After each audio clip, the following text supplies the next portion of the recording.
शंकर दादा अपने लाला के कन्हैया के दर्शन करके बड़े प्रेम से पुनः कैलाश पर्वत की ओर लौट गए हैं।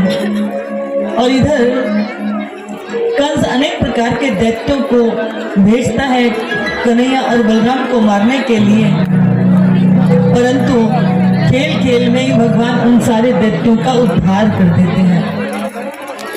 इधर मेरे कन्हैया 1 वर्ष के हैं गए, लेकिन अभी तक उनका कोई नामकरण संस्कार नाय भयो। तो वसुदेव जी ने अपनो संदेश गर्गाचार्य जी को कहलवायो कि कैसे भी करके उन बालकों का नामकरण संस्कार कर दियो जावे। गर्गाचार्य जी ने कहा वैसी संकट है उन बालकन के ऊपर, यदि मैं नामकरण संस्कार करूंगा तो सबको पता चल जाएगी कि ये वही बालक है और आपदा आ जाएगी। तो वसुदेव जी ने कही कि कछु भी बहानों करके तुम नामकरण संस्कार बालक के कर दो। तो एक दिन क्या भयो कि गर्गाचार्य जी भ्रमण करते भय निकले और गोकुल में नंद राय के द्वार पर पहुंचे। जैसे नंद बाबा ने गर्गाचार्य जी को अपने घर पायो तो बड़े आनंदित भय, इतने बड़े पहुंचे हुए ब्राह्मण वर मेरे द्वार पर आए हैं। खूब उनको स्वागत कियो, अच्छों से आसन पर उनको बिठायो, खूब चरण धोए। अब हाथ जोड़ करके बैठ गए, बताओ प्रभु मैं कहाँ सेवा करूं आपकी। गर्गाचार्य जी बोले कि बड़े मंगल की आनंद की बात है, घर में लाला भयो है, कहाँ नाम रखो है। बोले महाराज नाम वाम तो कछु न रखे, जिसके जो मन में आ जाए सो वही नाम ते वाको पुकार लेवे, कोई कलुआ कहवे कोई बलुआ कहवे। गर्गाचार्य जी बोले कि अच्छा अभी तक नामकरण संस्कार ही ना भयो, 1 वर्ष के बालक हो गए, हमारे दाऊ भैया तो 2 वर्ष के हैं। अब इधर नंद बाबा ने कही कि आप तक पहुंचो और कौन मिलेगो, आज लगे हैं कि भगवान ने नाम रखने के ताई ही आपको भेजो है। अब गर्गाचार्य जी ने कहा भैया यदि मैं नाम रखूंगा तो सबको संदेह है जावेगो, ऐसा करो हम गौशाला में चुपचाप नामकरण संस्कार हो जावेगो, काहे को पतो भी नहीं चलेगी। अब इधर गर्गाचार्य जी गौशाला में बैठ गए, आराम से वहां तैयारी वैयारी करने लगे नामकरण संस्कार की। इतने में बाबा ने आकर के रोहिणी जी को और यशोदा मैया को बताया कि बहुत बड़े पहुंचे हुए ज्योतिषी आए हैं, तुम्हारो बड़ो सौभाग्य है, तुम्हारे बालकन को बड़ो सौभाग्य, आज उनको नामकरण होवे हो।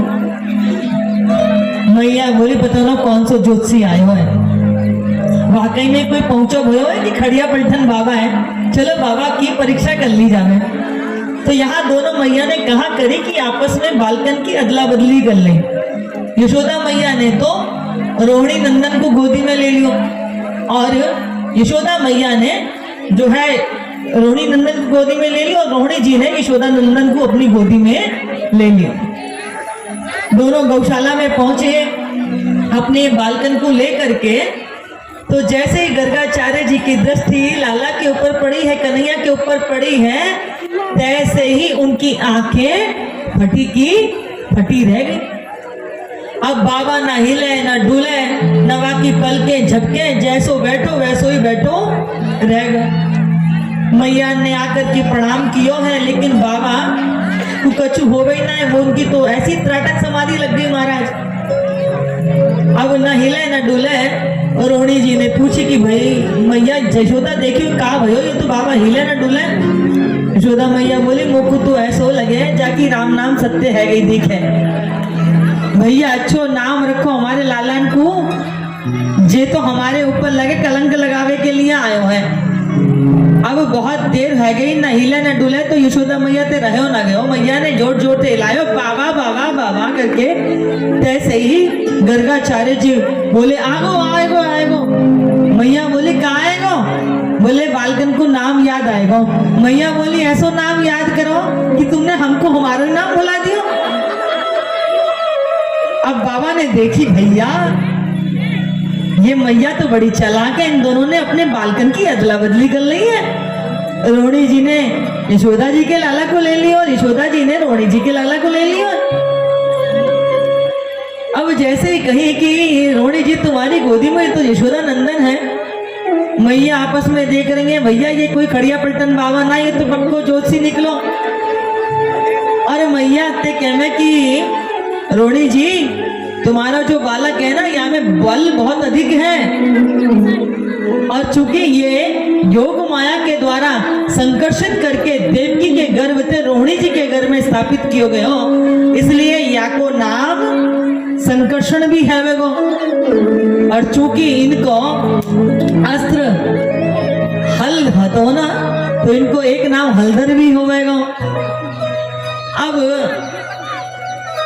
कन्हैया जी की तरफ आए, बोले ये तो युगों युगों में जन्म लेते हैं, कभी नील वर्ण में जन्म लेते हैं, कभी पीत वर्ण में लेते हैं, कभी श्वेत वर्ण में रहते हैं, इस बार इन्होंने नील वर्ण में जन्म लिए हैं। और वैसे भी सारे संसार को जो आकर्षित कर ले वही तो कृष्ण है, तो बोले इनको नाम कृष्ण है वो।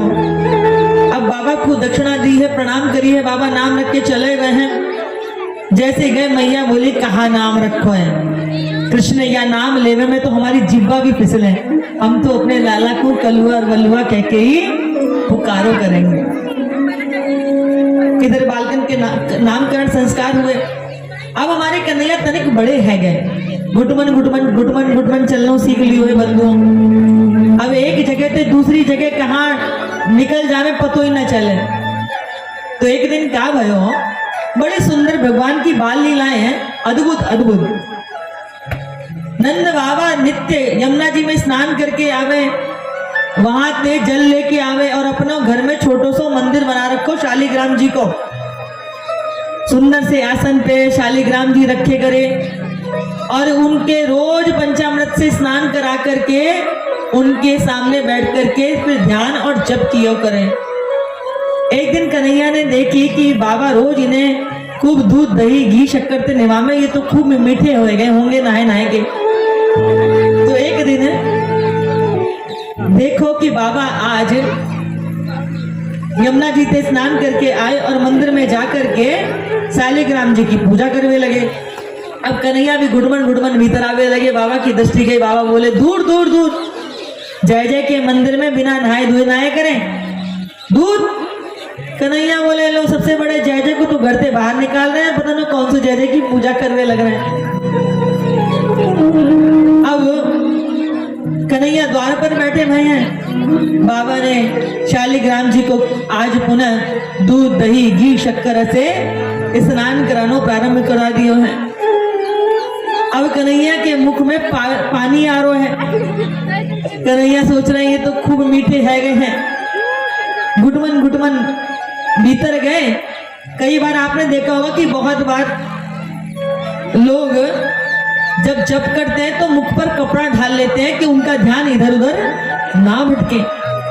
तो नंद बाबा ने भी अपने मुख पर अपने अंगोछा डाल लियो और माला फेरवे लगे। कन्हैया को अवसर मिल गो कि बाबा तो भजन में लगे पड़े, चलो मैं चल के इनको स्वाद ले लूं। और कन्हैया घुटमन घुटमन चल के भीतर मंदिर में चले गए। छोटे से अपना हाथ आगे बढ़ा करके आसन पे थे छोटे से शालिग्राम जी उठा लिए और बंधुओं शालिग्राम जी उठा करके मुख में क्या कर लियो है, गप कर गए।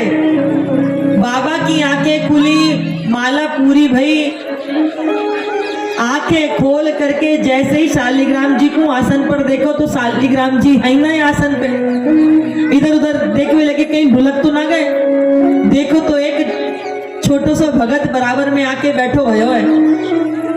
बाबा समझ गए जाइने कछु कियो है। अब कन्हैया क्या कर रहे हैं, शालिग्राम जी को मुंह में पिपोर रहे हैं, कभी इधर गाल में ले आवे कभी यहाँ में ले आवे। बाबा बोले तेरे मुंह में क्या है? कन्हैया कैसे बोले, मुख में तो शालिग्राम जी है। बाबा बोले तेरे मुंह में क्या है? बोले छोना है। अब कन्हैया कैसे बोले? अब बाबा को गुस्सा आ गया क्योंकि शालिग्राम जी नहीं मिल रहे। अब तो बाबा ने जैसे ही एक गुलचा मारो है जैसे ही शालिग्राम जी बाहर आ गए। कन्हैया थे बाबा आज रूठ गए, बोले यानी आज मेरे ठाकुर जी झूठे कर दिए। अब तो गुस्सा करने लगे। यशोदा मैया के कान में जैसी आवाज पड़ी, दौड़ करके आई, लाला को गोदी में ले लियो। नेक्स्ट से लाला पे इतनी जोर जोर से चिल्लावे लग रहे, यार कछु हैगा तो। बाबा बोले, यार तेरे लाला ने मेरे ठाकुर छूटो कर दियो है, तेरे लाड प्यार में ये दिन में दिन बिगड़ता जा रहा है।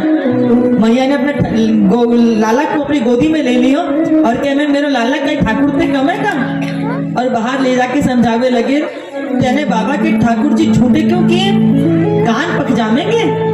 अब बाद में बाबा को समझा दिए, छोटो सो है, लाला है, समझो ना होगो।